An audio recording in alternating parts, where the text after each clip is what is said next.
zahraničí Jana Lipavského se svým izraelským protějškem Gideonem Saarem. Nejprve bude mluvit pan ministr Lipavský v češtině a poté pan ministr Saar v anglickém jazyce. Pane ministře, máte slovo. Vážený pane ministře, vítám vás v Praze na vaší první oficiální zahraniční cestě. A je pro nás ctí, že Praha byla vybrána jako i místo letošní porady izraelských velvyslanců v Evropě. Je to víc než rok, co teroristé z Hamasu se dopustili barbarského útoku na izraelské civilisty a Izrael nyní bojuje na několika frontách a více než kdy jindy potřebuje podporu svých spojenců. Česko stálo pevně na straně Izraelců, a to před 7. říjnem 2023 a i po něm. Opakovaně zdůrazňujeme právo Izraele na sebeobranu proti teroru a zatímco my dnes spolu zde mluvíme, tak stále zhruba 100 izraelských civilistů je stále v zajetí teroristů z Hamasu. Okamžité propuštění rukojmích tedy bylo vždy hlavním požadavkem Česka při hlasování o jakýchkoliv rezolucích. Také bych chtěl říct, že Česko vítá dohodu o příměří s Hizbaláhem. Ta umožní návrat obyvatel severního Izraele a jižního Libanonu do jejich domovů a určitě tato dohoda je i nadějí pro zklidnění situace v celém regionu. Určitě také platí, že pro to trvalé, dlouhodobé řešení izraelsko-palestinského konfliktu jsou potřeba přímá jednání mezi Izraelem a legitimní politickou reprezentací Palestinců, tak, aby se jednoho dne mohlo třeba i dostat k tomu dvoustátnímu řešení. Určitě není na místě dělat nějaké jednostranné kroky v této oblasti. Také jsme se dnes s panem ministrem bavili o humanitární situaci v Gaze. Česká diplomacie se věnuje i tomuto tématu a za ten poslední rok tam Česko dalo, nebo já jsem podepsal humanitární pomoc v hodnotě přes $1 milion, přes 25 milionů českých korun a samozřejmě přístup k humanitární pomoci je jeden ze základních atributů mezinárodního práva a Česko tento princip také bude vždy hájit. A s panem ministrem jsme také hovořili nejenom o situaci na Blízkém východě, ale o geopolitických otázkách. Žijeme v éře globální konfrontace a posilování vazeb mezi skutečnými přáteli je pro demokratické národy dnes důležitější než kdykoliv předtím. Mě velmi znepokojily ty události po fotbalovém zápasu v Astrodomu, které pan ministr vlastně musel jet řešit z hodiny na hodinu krátce po svém jmenování, to jsme si krátce zmínili. A v té souvislosti bych chtěl zmínit, že antisemitismus je toxická ideologie, nesmí mít v civilizovaném světě žádné místo a je naší společnou odpovědností vymítit, než se dokáže více zakořenit. Z temných kapitol historie se musíme umět poučit a neopakovat je. I vlastně na evropské úrovni spolupracujeme s našimi partnery na tom, abychom podobné ohavnosti nedopustili a byli přísně trestány. Takže určitě bych chtěl také vzkázat, že v Česku jsou izraelští návštěvníci vítáni, mohou se zde určitě cítit bezpečně. Vítáme, že mezi Prahou a Tel Avivem a dalšími destinacemi v Izraeli pravidelně lítají přímé lety. A pane ministře, na závěr bych chtěl zmínit, že Izrael je a vždy zůstane naším nejdůležitějším strategickým partnerem na Blízkém východě a že naše vztahy jsou pilířem české zahraniční politiky. Děkuji za vaši návštěvu. Děkuji, pane ministře. Nyní je prostor pro pana ministra Saara. Minister, the floor is yours. Thank you, Minister. I'm happy to be here in Prague, in this beautiful city, in my first work visit as Foreign Minister of Israel.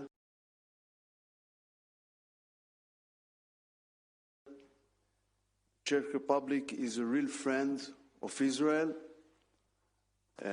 not only from recent times, but from the establishment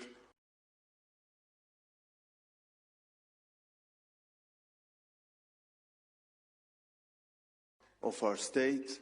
It helped us in the very first difficult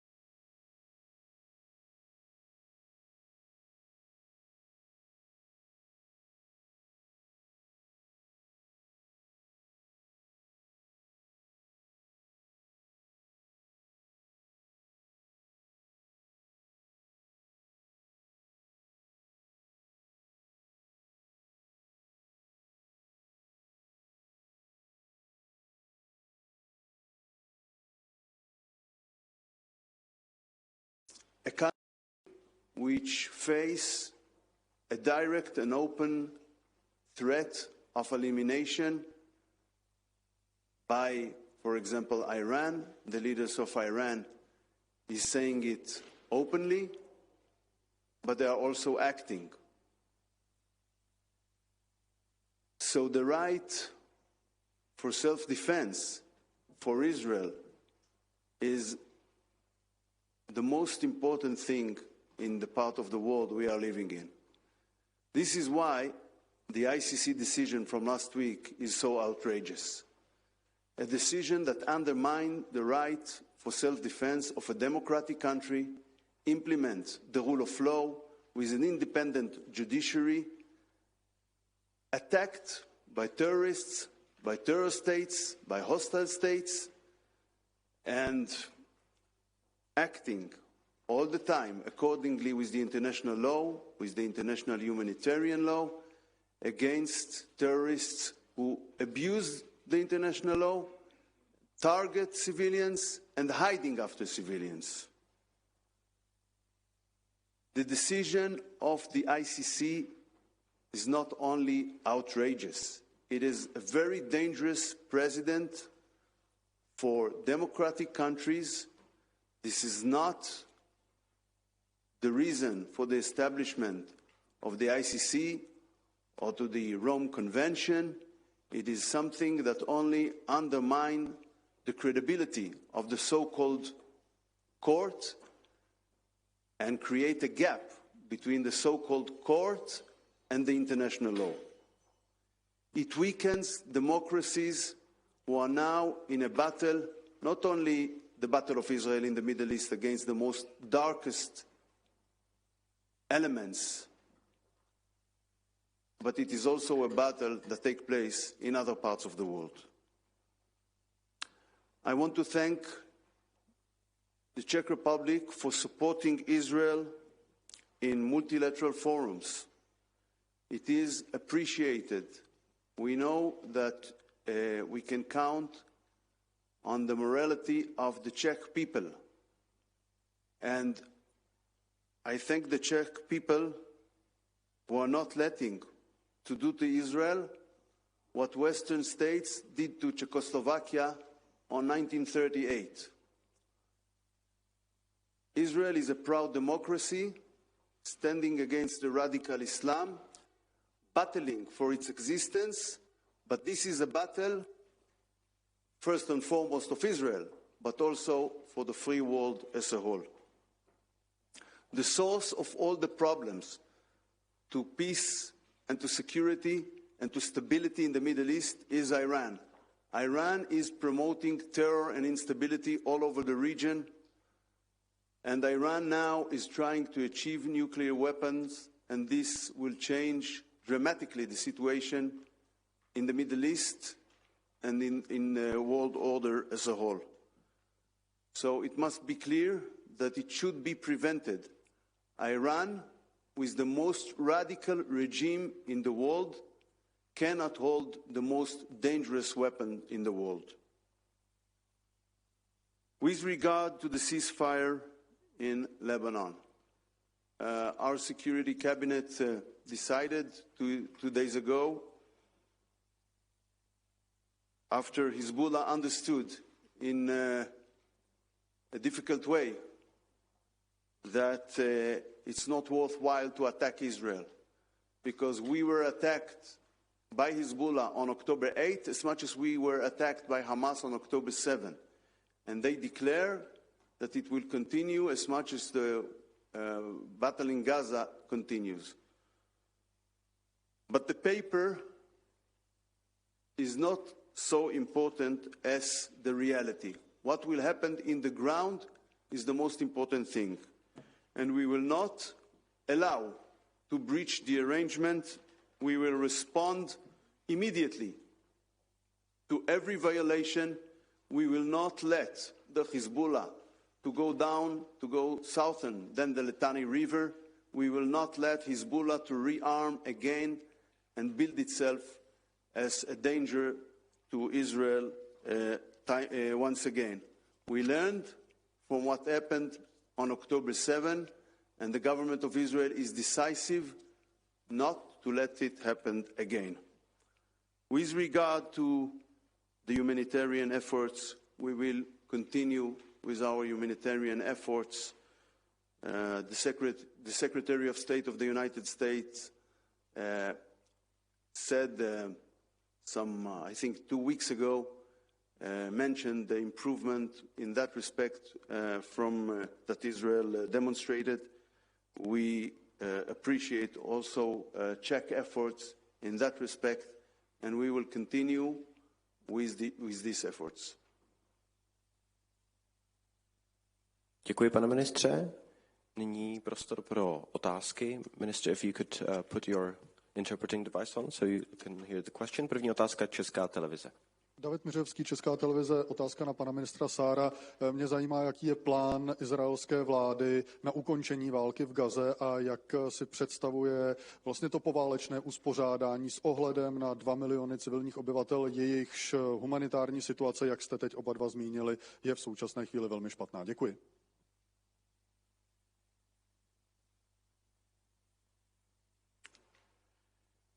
We will finish the war in Gaza when we will achieve our objectives. We have 3 objectives: to bring back to their homes 101 kidnapped citizens, hostages that were taken barbarically by Hamas on October 7. Those of them who are alive and those who are dead, we must bring them all back home, and the war will not be over before that. Secondly, we must dismantle the military and the governmental infrastructure of Hamas totally. As much as Europe cannot compromise with the Nazi regime in Germany, we will not compromise with Hamas regime in Gaza Strip. It's a murderous regime for its people, with the ideology of killing Jews as a religious commandment and eliminating the state of Israel. And we will not let him control Gaza in the future. The third objective is to remove the threat from Gaza Strip to the security of the citizens of Israel. Altogether, we are not intend to control in the future the civil life of the people in Gaza Strip. We will not compromise with our security. We will need to take care of our security there, but they must have their own leadership. For us, it's not important who, but it's important the principle. Not someone who will be supporting terror or incitement against the state of Israel and its citizens. If someone can agree with that, we don't care who he is. We don't have any ambitions to tell our neighbors who will control them, but we will not agree again to a regime that will use terror against our citizens or incite the citizens of Gaza to kill Jews and to eliminate the state of Israel. This is something that we will not compromise. Děkuji, pane ministře. Druhá otázka, seznam zprávy. Meandroko, seznam zprávy. Pane ministře, mluvil jste o teroristickém útoku ze 7. října, který, myslím, svojí brutalitou a bestiálností šokoval i občany celé České republiky. Tak bych se chtěl v této souvislosti zeptat, jak vnímáte slova premiéra Netanjahua o tom, že kdo chce zabránit vzniku palestinského státu, tak musí Hamas podporovat, a vůbec jeho dlouhodobou politiku preferování Hamasu před palestinskou samosprávou. Děkuji.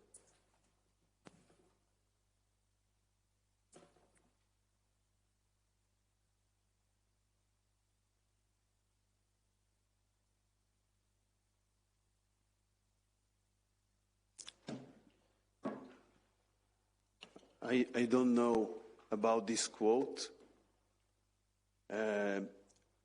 Today, the problem with forming a Palestinian state is that it will be a Hamas state. It is not a coincidence that the Palestinian Authority didn't hold democratic elections for 20 years now. And it will be very dangerous to the region as a whole. I want to remind the fact that we withdrew from Gaza Strip on 2005, and a year later Hamas took over Gaza Strip and killed the Fatah people and threw them from the roofs there. And altogether, to move ahead, we will need a reliable partner that wants to disconnect from Palestinian policies of incitement, paying terrorists for murder, and if we will find such a partner, such a Palestinian partner, we will work together to have peace. Right now, it is very hard to see one like that, but we believe that eventually peace is inevitable. Eventually, peace is inevitable. But peace cannot be based on illusions or dreams. We suffered great harms to our security from things we had done in the 90s and a decade afterwards. Our withdrawal from Gaza Strip and large parts of Judea and Samaria, what some call the West Bank, caused us a tremendous problems of security. So we need to find a way that will bring peace with security. Děkuji, máme prostor na poslední otázku. Agentura Reuters. Yeah. Hello, Jason Ovit from Reuters. I'd ask in English if I could. Wanted to ask about the ICC warrants and whether, Prime Minister Saar, please, if Israel has already officially appealed the decision, or how soon do you expect to do so? And if you could just also speak a little generally on the main arguments in the appeal. And for Minister Lipavsky, if just curious if in the appeal process, if there's some sort of official mechanism for the Czech Republic to provide any support to the appeal. Thank you. We indeed appealed yesterday to make it short, it is clear that the court doesn't have jurisdiction over Israel because Israel is not a member state in the ICC. And the way that the so-called court bought jurisdiction or fake jurisdiction over Israel is not valid from the legal point of view. Secondly, there is the principle of complementary in the international law. Israel is a country with a rule of law. Israel is a country with an independent with an independent judiciary. The Attorney General participating in all the security cabinet meetings. Legal advisor are accompanying all the activities of the IDF. And of course, when there is suspects to violations of human rights, there are independent investigation and, if it is needed, also indictments. So there is no justification at all for the ICC to take steps against Israeli citizens, Israeli leaders, Israeli soldiers, and so on. It is a very dangerous precedent for democratic countries who are battling against terrorists. We are battling against the most savage possible organization and terror states. People who are hiding after civilians, people who are targeting civilians, and we are doing it inconsistent with the international law, always, always. So altogether, it is a very poor decision. It will undermine the role of the ICC. You can hear criticism also from our friends in the Czech Republic, but you can also hear the voices from Washington. And I tend to believe that in Washington, legislation is going to take place very shortly against the ICC and whoever cooperates with it. Děkuji. Pane ministře Lipavský. Já odpovím jenom velice stručně. O tom odvolání se dozvěděl během našeho jednání, takže my se na to potřebujeme podívat. Takže teďka vám z hlavy neřeknu, jaké ty možnosti členský stát římského statutu nebo členská strana ve skutečnosti v tento moment má, ale historicky samozřejmě je velmi dobře známým faktem, že Česká republika podala amicus curiae, kde vysvětlovala určité pozice k celé té věci, takže nemohu vyloučit, že pokud ta procesní možnost bude, tak nějakým způsobem třeba do toho vstoupíme, ale teďka zároveň to nejsem schopen ani potvrdit. Děkuji. Děkuji všem za pozornost, děkuji oběma ministrům, my se nyní přesujeme na další část jednání. Děkujeme.